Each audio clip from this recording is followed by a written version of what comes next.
Shit. Hey, everybody, we're live, and I hope you didn't hear that expletive because, well, I didn't make it.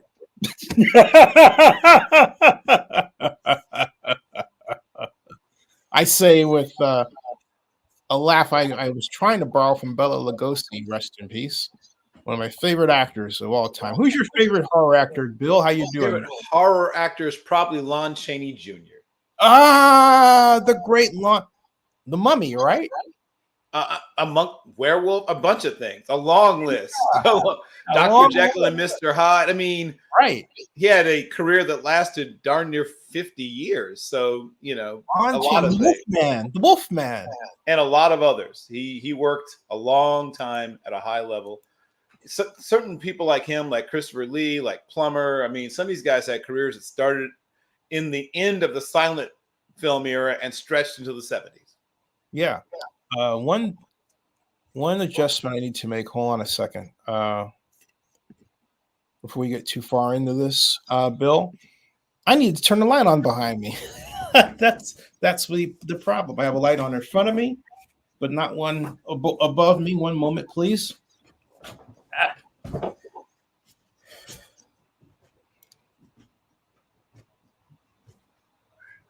All right, that's better. Okay.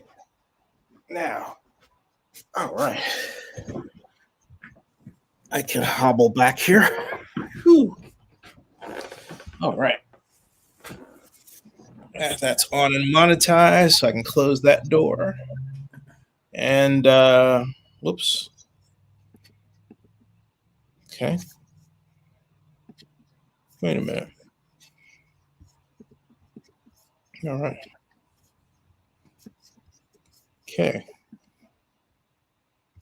There's. All right, leave that there. Okay. Now we are. Hey, everybody, how you doing? We have a big controversy here because. Hold on one moment. Bill, can you put your earpiece on if possible? Yep. Thanks. That'll help. Jesus says FA's Florida State got ousted because of injury. Shame on the committee. I agree. Now, Bill's going to have a contrary point of view when he gets his ears on. I don't know if it's contrarian. I mean, I just told you what would happen. They're always going to find a way to get at least one SEC school in there. That's not contrarian. That's just factual. But is it right? No, it's not. It's definitely not. Florida State had 3 wins over ranked teams, Louisville, Clemson, amongst them. And the thing that sort of prejudiced, for lack of a way of putting it, the committee against them was the loss of their starting quarterback, Jordan Travis, who at one time would have probably been a Heisman Trophy finalist and might still be a finalist, but obviously it's probably going to go to Jaden Daniels, and with Nix and Penix fighting it out for the next 2 spots behind. But the fact is that we saw Ohio State, was it 9 years ago? Mm-hmm. 8 years ago, whatever, how many years ago it was? Mm-hmm. No, it's maybe 7 years. When Cardale Jones was the quarterback. Right. Well, amongst other quarterbacks, right. He was one of the quarterbacks that year. I remember that because he was a third stringer. Yeah, he was a third stringer, and they still won. Still won.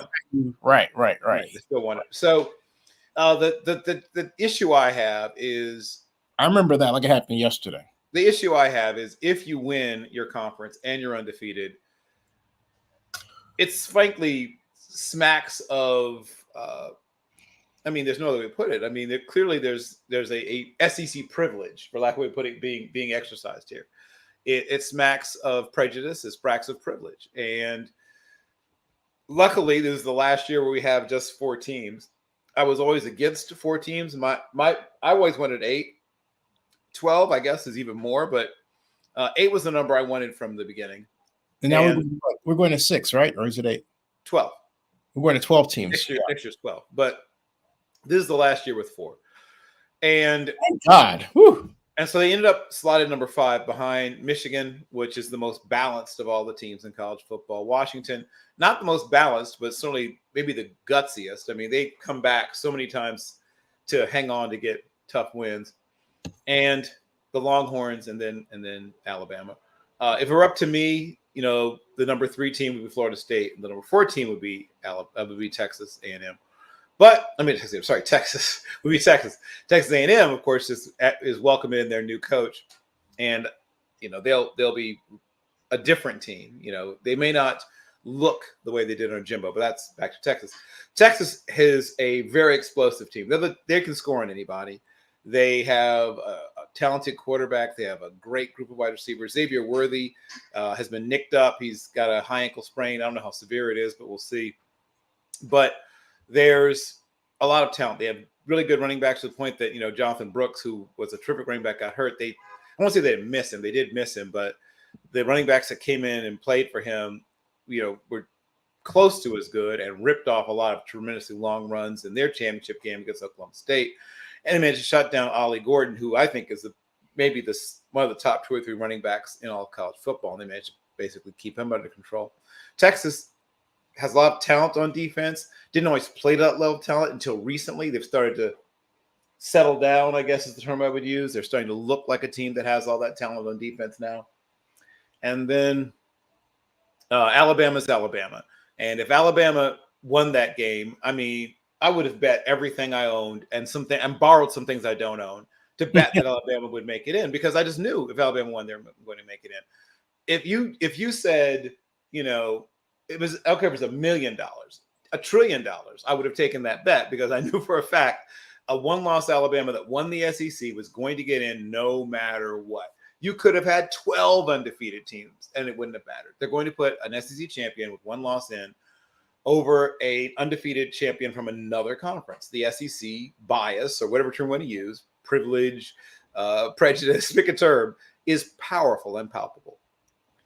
Hey, we respond to what, and Bill, thanks for putting this on Twitter, because I finally looked over at the Zenny 62 Crew College Football Playoff Reaction Show. Well done, Bill. And yeah, and Jesus, he says, favoritism for TV ratings, popular Alabama. If it had been Florida State, look, the Atlantic Coast is not exactly a small area, and it's adding schools like Cal and Stanford. SMU, who just won their conference championship on their way out of the AAC, also joined the. And let's not forget Notre Dame. Notre Dame hasn't joined. They're like a sneaky link, as the kids say. My point is, the idea that the population wouldn't watch, I think, is ridiculous. Oh, people would watch this no matter what. It's silly to say that Alabama. Alabama is one state that's not all that population dense, but there's Alabama fans, sort of like Notre Dame fans. These people who have no real affiliation in any way, shape, or form, but they have a large bandwagon, I guess is the term we would use. But if it was Fresno State, people would watch. Like, it's silly to bring that up. College football fans, people who even are remotely interested in college football, are going to watch, period. When Cincinnati was in there, did people watch? Yes, because it was something different. People are going to watch, period. There's not a team you could put in there that would stop people from watching. But I think what Jesus is saying, I think Jesus would agree with what you're saying. But I think that what he's saying is that the committee thinks otherwise. He thinks the committee made the decision based on some sort of SEC fear. And I got to admit, it's hard for me to justify what happened in any other way than that, except for one thing. And it's a huge one thing. And it's a gigantic one thing. Alabama beat the crap out of Georgia. Forget, the final. It was a 3 point. I know what you're saying. I wouldn't say the crap, but they were clearly the better team. I think that's enough. When you're playing the number 1 team, you beat them the way that they did. That's beating the crap out of them. And there are a lot of sad faces around here in this state. But the bottom line is that Alabama clearly had a better game plan for their personnel. Georgia also had some people that were injured going into that contest. But once Alabama got its sea legs in that contest, because Jalen and company start off a little shaky on offense. Sure. But once they found the right place to call, and I have to give them credit, their offensive line was virtuoso yesterday. Don't you think? Well, I mean, that's something they've always had. They've always had really, really good offensive line play. Tommy Rees, who I've been critical of in the past, found his rhythm about halfway through the season. And they went back and forth for a while about Jalen Milroe. And finally, when they decided he was the guy, they built their offense to his strengths. And Tommy Rees, like I said, I've been critical of him since he was a Notre Dame quarterback. I was critical of him when he was at Notre Dame. But I want to give credit where credit is due. He has grown into the role as play caller and offensive coordinator and got better week after week. I think he might be the most improved play caller in all of college football, at least big time college football, when you look at where he was early in the season to where Tommy Rees is now. Now, okay, we have Michigan at number 1, and Michigan is taking on Alabama. Who wins? Well, Michigan certainly should. Here's how Alabama could win. They need to get McCarthy. They need to make the game about McCarthy. They need to stop the running game. They have 2 good running backs and a tremendous offensive line. The best offensive line in college football is probably Michigan's.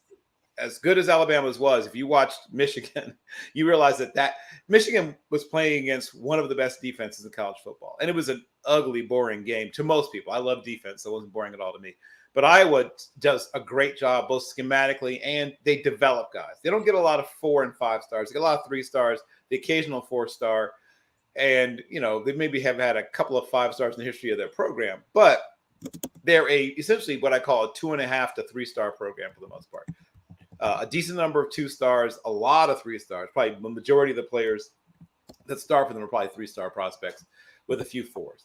And they go out and they get those guys developed. They have great strength and conditioning, and then they plug them in. They play a little bit from the time that they're freshmen and sophomores and become eventually, redshirt them at least once. And so by the time that are, with the COVID-19 year, some people redshirt twice. But by the time they get to be redshirt juniors, they're full grown, as they say. They're a very good team on defense. They're terrible on offense, but they managed to muddy it up. You could see sort of things you want to do to J.J. McCarthy in that game. Mm-hmm. I would do that sort of, mush rush where you're containing McCarthy. They have good wide receivers, but Michigan's wide receivers do not scare me. So I'm more than willing to just go man up and even play some man free in order to have an extra run defender in the box. If you can stop Michigan from running the football, you can definitely beat Michigan. But Michigan should win that game. Their offensive line should be able to move the ball on a good but not quite vintage Alabama defense. That Alabama defense is not quite the Alabama defenses of 3 or 4 years ago, where they're just loaded with NFL talent. Where there's Daron Payne over here, and you look to that side, and there's just Jonathan Allen. Like that's not quite that. They have good players. Don't get me wrong; they'll always have good players. They're going to have 1 or 2 guys go in the top 50 off that defensive line, but not 2 guys in the top 15. Which is where they were in times in the past. Hey, I'm sorry. Go ahead, Bill. I was going to say that, and Kool-Aid McKinstry went down, but I think he's okay. I think he should be ready to go next time. Their secondary is probably the strength of the defense, but even that's not quite where it was in the best years. And their linebackers are solid. Guys that will, once again, 2 or 3 of them will play in the NFL. Probably not superstars, but guys that play for 5 to 7 years. So it's a good but not great defense. Yeah, go ahead. Okay. Oh, I was just you continue. I'm actually I'll just say this. All right. What about the idea that Alabama is faster than Michigan? I said idea. Well, I mean, at some positions it's probably true, but at some positions it's actually not. Alabama does not have the great speed. They do have Jalen Burton, and Jalen Burton is a really good wide receiver. But I don't know if he's that much better than any of Michigan's receivers. Michigan has good speed as well. And I would say if I was going position by position, Milroe is probably a little faster than McCarthy, but McCarthy's a really good athlete. The running backs are probably a wash. The receivers are probably a wash as well. Maybe Burton might be slightly faster than any one of Michigan's receivers, but not by a huge margin. Maybe 0.06 of a second faster, but nothing mind-boggling. Corners, a wash. Michigan has really good athletes at corner this year. Safeties, I'll give the slight edge to Alabama. Linebackers, I might give the edge actually to Michigan. Michigan's a really athletic linebacker group, and I actually like. Michigan is battle tested. Well, not just battle tested. Alabama's young and a work in progress. Well, here's what I'd say. I mean, Michigan has played a decent schedule. They've been through, obviously their toughest win or toughest game was Ohio State. And Ohio State's not great. They're good, but they're not great. Ohio State was a good team. What I would say about the way Michigan is constructed, the way that team is built, they're going to dominate most teams on the offensive and defensive line. And Alabama will give them a good fight, but I think eventually they'd wear down Alabama's defense and should be able to start getting some things going in the running game. Might take them to like halfway through the third quarter, just sort of that body punching, hit somebody in the liver in the first round, the second round, the third round. Ouch. Right. But when you hit them in that same liver in the eighth round, that left hook lands in the eighth round. Now their knees buckle a little bit, and that's sort of how Michigan is built. That's how Alabama also would like to play football. But I think that Michigan. Excuse me, Lions 21, Saints nothing. First quarter. Right. Well, I told you they weren't able to. They had one play of 0 yards, and then all the other plays have been 6 yards or more. At least, last I looked on that. Something may have changed since we started. Bill, Lauren Francisco 31 says, I disagree. I don't think Alabama's offense is going to put up enough points. Well, I'm talking about how they could win. I already predicted Michigan would win, so we don't agree. We don't disagree. We agree. But what I'm saying is, if Alabama was to win, here's how they'd have to do it. I'm laying out a scenario. I think Michigan is the most balanced, most complete team in college football. I already said that right at the top. Yep. I think that the most sort of mentally tough is Washington. But let me ask you a question about Michigan. Do you think that because of the suspensions and all that extra, adversity, us against the world, and what we call unit cohesion in the military, right? They have extra strong unit cohesion because of shared suffering. Yeah. And Sherrone Moore, for those that like to keep track of assistant coaches, Sherrone Moore is going to be one of the hottest names. If he isn't, he probably already is. But Michigan State should have thrown a huge pile of money at Sherrone Moore because it weakens your main rival and it strengthens you. Yeah. But soon he's going to be a head coach somewhere in America, in one of the top schools. Also, he's not going to go for any old job. He's going to wait for. Why didn't Michigan State do that? They just have to. It's like we had a black coach. We have to get a white guy. I mean, what's going on with it? I don't think it's necessarily that. I think that they did want.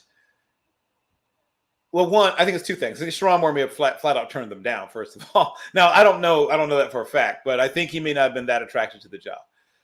And then two, I think they wanted to try a different kind of offense. I think they realized they could never out Michigan. So they went in a different direction with Jonathan Smith, who also has some downhill run game, but is a guy that has some more interesting things going on in the passing game. I think that's probably because look at the weakness of Michigan State the last several years. It's been the passing game. Yeah. Their quarterback play has been. Yeah, it's been atrociously bad. Oh, boy. I mean, boy. I mean, when you're trotting out Rocky Lombardi and Peyton Thorne, who somehow ended up going to Auburn and starting. So that's bad on you, Auburn. I mean, you should never be taking Michigan State's leavings at quarterback. But here's what I'm going to say about how these matchups can or should or will play out. People are sleeping on how good the defensive front of Washington is. And for some reason, the quote unquote smart money was on Oregon. And I told everybody who would listen to me that Oregon's going to make it a very good game, but Washington is the tougher team. And Washington's defensive front is going to be the deciding factor down the stretch of that game. They have a really good defensive front, and people are, I don't know, not as aware of how good they are. Braylon Trice is going to go in the top 40 picks, maybe top 30 picks. He's got a really good chance at going in the second half of the first round. And they've got other guys. I mean, ZTP, right, is another really good player. CTF is another guy who's going to go somewhere in the top probably 100 or so picks. They've got good guys in the secondary. That's a good defense. People don't be fooled by the Pac-12, whatever. That's a good defense. They're incredibly explosive on offense. Michael Penix is probably the most accurate quarterback in this entire draft. Isn't he though? Wow. How he drops dimes like they're going out of style, man. Woo. He has tremendous touch and anticipation, and he's improved so much over. Once again, shout out to my friend Mark the Shark, who talked about him back in his high school days. Tampa kid. So I've known about Michael Penix since he was in high school due to my friend Mark, but he improved a lot. He ends up Florida State misses on him. They were really all in on trying to get Emory Jones at the time and didn't offer because they didn't want to offend or whatever Emory Jones. Didn't offer Michael Penix. No, it's true. They didn't offer Michael Penix. So the big Florida schools both passed on him. Florida does get Emory Jones, and he ends up not doing that much there, but they do get him. Florida State thought they were getting him, then they don't get him, and they end up sort of flailing around a little while. But they end up, figuring it out a little bit. And Jordan Travis eventually becomes Jordan Travis, so it worked out. But they could have had Michael Penix, and Michael Penix wanted to go to Florida State, but they did not. Here's an interesting take on what you're on this from Twitter. Avinash Kunaf tweets: Washington goes undefeated in the hardest conference in college football in 2023. Yep. And gets a road game in the Sugar Bowl to play Texas in the semifinal. One last screw job from the college football powers. You agree? Everything he said. I mean, there's nothing to disagree with. They though they are not quite Michigan when it comes to total, being incredibly well rounded. They do have great pass rush. They have a tremendously accurate quarterback and 3 wide receivers going to play in the NFL. So, and a darn good running back. Thank you, Dylan Johnson, for reminding people they can run the football, because he was the other deciding factor against Oregon. Bucky Irving, who was also an NFL type running back, was outclassed, or at least outperformed by Mr. Dylan Johnson, who people don't talk about enough. Really good running back as well. So they can score on anybody. I don't care if it's Georgia. I don't care if it's Michigan. I don't care. They can score on anybody. Texas is not impossible to score on either. Look what Oklahoma did. So this will be the highest scoring of all the games. Points. And Sarkisian always comes out with a nifty game plan. He's a tremendous designer and play caller. So you're going to see some points in that game. Yes. He is one of the first major college football coaches to bring up the bubble screen from its high school. Well, I mean, we saw Joe Tiller run it down people's throats to death, both at Wyoming and at Purdue. But I know what you're saying. Well, right. That was the knock. That was the knock. That was, and also at Purdue, it was the knock on Drew Brees coming out. Wyoming first. Right. But remember, that was the knock on Drew Brees. People were like, oh, all he does is throw bubble screens. Now, he obviously proved to people he didn't have a cannon for an arm. He had enough of an arm to be a very, very Hall of Fame level NFL quarterback. But that was part of why some people didn't like. Right, but know what I said though? I said Sarkisian was one of the first. Yeah. I mean, it's obviously been something lots of people have used, but what I will say is he's got some certain wrinkles on it in terms of blocking scheme that make it, particularly effective. I'm looking around because the ground shook. I didn't know if that was an earthquake or what. And I think what happened was a truck went by and hit. So sorry about that, folks. When I looked around, I was kind of like, what? Yeah, we probably get earthquakes around here. Yeah, with the kind of athletes you have like Xavier Worthy and some of the guys they have, you can do things that Joe Tiller would have only dreamed of with the I run 4.6 type receivers that he had at Purdue. But in the hands of someone like Steve Sarkisian, with the talent you have at a absolute blue blood program like Texas, you can put little tiny wrinkles on what other people get 7 and 8 yards on and turn them into explosive 40, 50-yard plays. Now here's RG3 tweets about this 18 hours ago. Mm-hmm. Alabama beating Georgia was the SEC's nightmare. The possibility of no SEC team being in the college football playoff is real. Washington is in. Texas beat Alabama, so they're in. If Michigan and FSU win, they're in. The committee can't change up now to benefit the SEC. Oh, Robert Griffin III. I enjoy him. He's a very fun. God. He's an intelligent young man, but he does not know what goes on in those rooms. My God, man! I promise you that you can't possibly do it. I promise you that they started right off with saying, "Okay, Alabama's in." I promise you, that's one of the first things they said. They established that and then worked outward from there.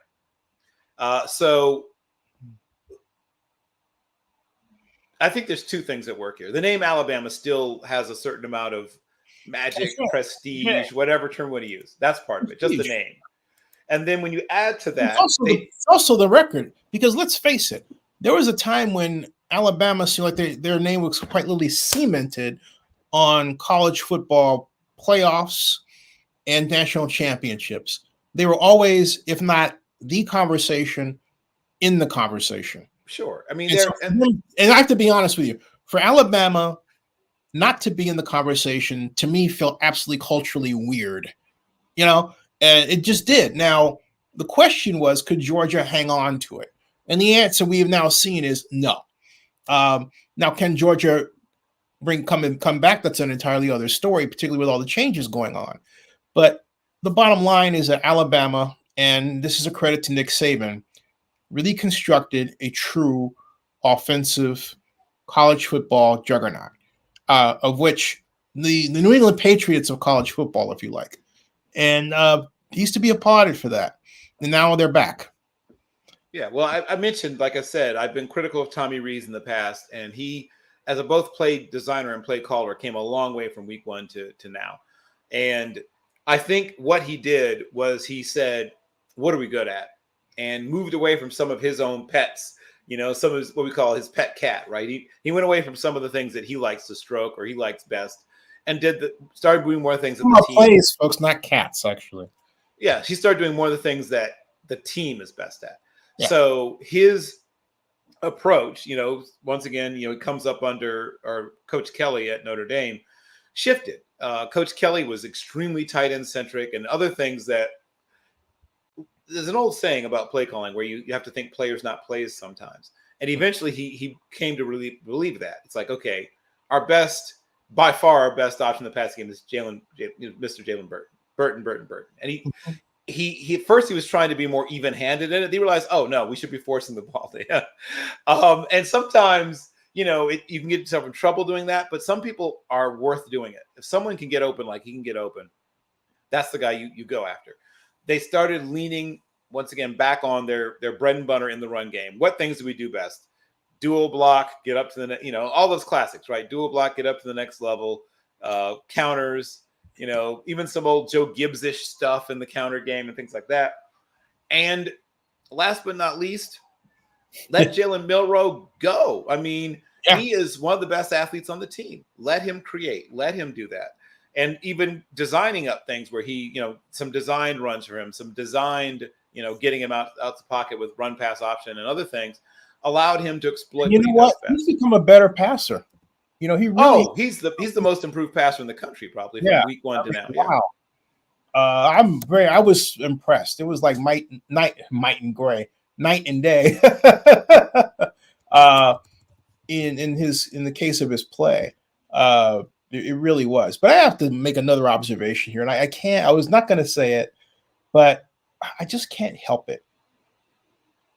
Alabama has had success with black quarterbacks through this run, beat Georgia with black quarterbacks. Georgia has not started a black quarterback, and not since Justin Fields. Yeah. Thank you. Well, but even then, it's said around here that Justin Fields got ran out of there for racism. And so, what does it say now? I mean, your opinion. I'm just going to stop and listen. That Georgia's out and Alabama's back in, and Georgia has never started a black quarterback. Well, I mean, they certainly have started black quarterbacks but the issue they had was they didn't cultivate. Well, yeah, that's probably better to put it. Is developing might be the better way to do it. Himself will tell you the problem with Georgia was racism. Well, I mean, Justin Fields says differently, but once again, it doesn't matter to me who says what about that. I'm going to look at the facts and evidence. They recruit black quarterbacks. They don't tend to keep them. If you look at their recruiting board year after year, there's always black quarterbacks. There's always black quarterbacks on them. And they always though. Right, but I'm saying that is more about player development and what you could say why that is. And once again, I'm not in the. Well, we have to, and it's just. Okay. Well, hold on a second. We got to get over this idea that we're doing the society a favor by not talking about this even briefly. We're not. Oh, we should be talking about it. But I'm saying I refuse to speculate. I'm going to talk about the things I know. I will. This is my point, Bill. Because look, we talk about this all the time with. Well, I was on my association board at Cal. All right, and we talk about how comfortable we're making it for Black African Americans to be at a college that's a white, considered a white establishment. Okay, right. Predominantly white institutions. Yes, right. Okay, and so this falls right into that. Georgia's doing something wrong when you have a consistent flow of Black quarterback prospects coming in and then going out almost as quickly as they came in. That doesn't happen by accident. That happens because they don't embrace and they give these, they're called microaggressions to players like Justin Fields, and it makes them want to leave. And Georgia's got, I will say this, Georgia has to nip that problem in the bud like right now so they can get top quality quarterbacks who happen to be Black and give them the comfort of playing to the top of their game and starting and staying there and winning with them. If they don't do that, they're going to be in this position again and again and again because there are a lot of Black quarterbacks coming up because the dam is broken. The stigma of being a Black quarterback has been erased and rapidly, and it's just going to continue, particularly next year. Wait till next year, all right? So I'm saying that Georgia needs to get their act together at that position, or they're not going to see this space again. And that's a bold prediction, but history tells us that's the case. And I'm not saying, well, I just said it. There it is.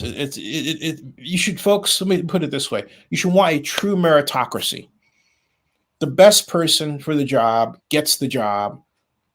They're allowed to perform, and that's it. That's all I'm saying. Right. Well, I mean, college football has never been a true meritocracy, and that's a whole other discussion.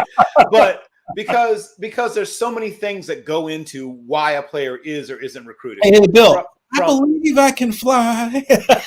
from everything from how prominent their high school program is or is not, to what camp they go to. I mean, I could do a whole 2-hour-long show about the problems in recruitment and evaluation. Well, I've done some in the past, so yeah, I could bring some of my recruiting maven friends on and could do that. Yeah, but the system has always been stacked for certain players from certain programs and against certain players from other programs. And there's stuff that has to do with private schools versus public schools. There's a long list of things that go into this, but as of now, they've got Gunnar Stockton, Brock Vandergriff, and Carson Beck are their top 3 quarterbacks on their depth chart. And you are right. As of now, the 3 top quarterbacks on the depth chart are all guys that, would be able to slip easily into a country and music festival and blend right in. They're all white. Yeah. Now, that has not always been true. As we said, they are recruiting now, and they have recruited in the past lots of Black quarterbacks. And they've had some that have done well there, or well-ish. I mean, we remember, watching what Quincy Carter did there, and when they had the other one, DJ Shockley and others. But he's a local around here. He's on television. Yeah. Yes, he is. But the biggest thing they have is that they're missing out on having that extra added dimension that someone like Jalen Milroe brings. Right. That's the part that is factual, right? We can say factually that you are not terrified. Carson Beck can break the pocket and get you 7-8 yards, but you're not terrified. You're not living in fear of what happens when Carson Beck gets out.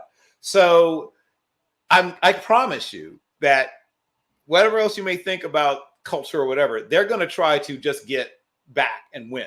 And the fact remains that Georgia has had 5 Black quarterbacks, 5 since 1990. All right. Yep. Joe Dupree, Hines Ward, Quincy Carter, LeBron Mitchell, and G.J. Shockey. 5. And Mitchell was there for that long. He's one of those guys that was in and out.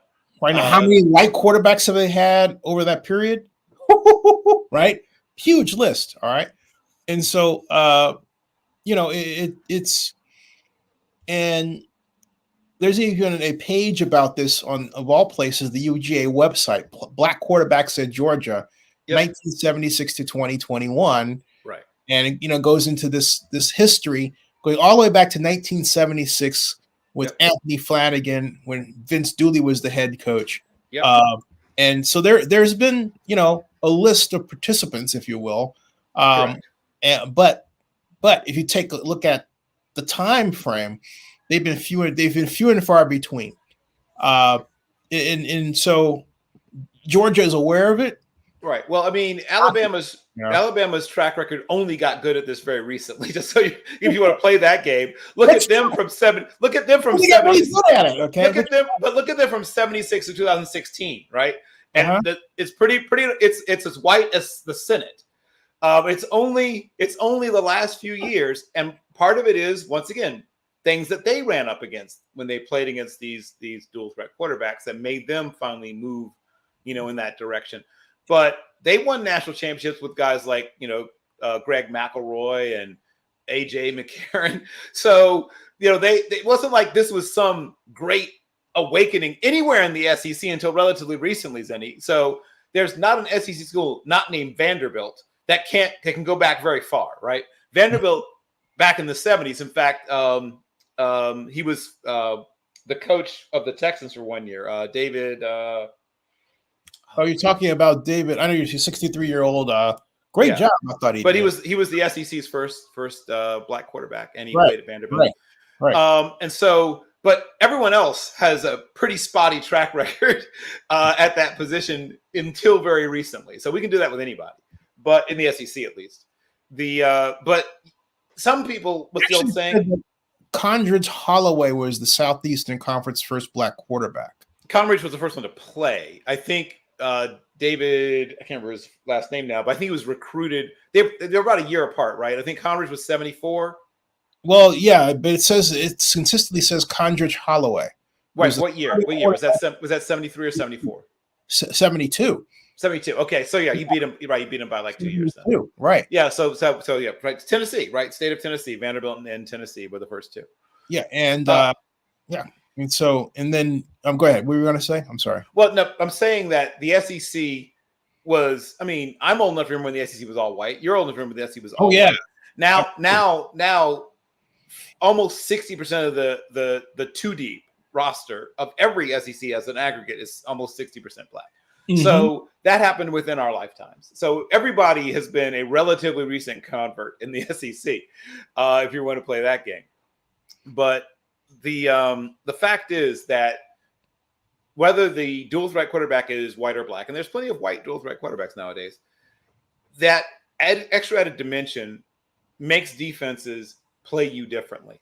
And the teams that have embraced that difference, embraced that opportunity, have an extra added opportunity to win games. I mean, a 10-2 UNLV team just lost to an 8 and they were 7-5 going in, now 8-5.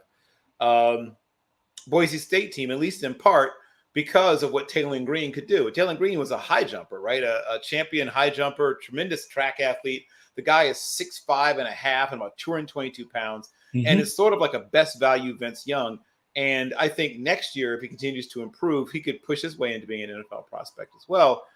So, the thing about most teams nowadays, especially if they're built around, that shotgun spread offense, since your downhill run game from the running back position is hindered tremendously, right? Because that running back's first move has to be lateral rather than vertical. The person who can give you downhill run game immediately is your quarterback. So that gives you a chance to do all those normal power and other things you would do with a running back, but now you're doing it with a quarterback. And that also helps even out the playing field of the run game. And yes, Justin Fields is an extremely talented quarterback. He's been in a very difficult situation in Chicago. And, whether he ends up in a change of venue, change of scenario, or they change the scenario around him by getting rid of the coaching staff that's been around him and bring in, a new set of people, it remains to be seen. But I truly believe Justin Fields still has all of the things you need to be a successful NFL quarterback. Well, so let's wrap up, Bill. So Michigan, you'd have no problem with the outcome from the committee. I mean, Michigan is maybe the best team in all of college football. Why would they not be there? Okay, right. And so ultimately, who is the national champion? That's a great question. I mean, my heart wants to see Washington do it. Won the last year of the Pac-12, blah blah blah, and they're so gritty, they're so tough, they're so scrappy. But I do worry about them against some of these teams that can really lean on you in the run game. Their defensive front and secondary are great, and pass defense, they're not always quite as stout in the run.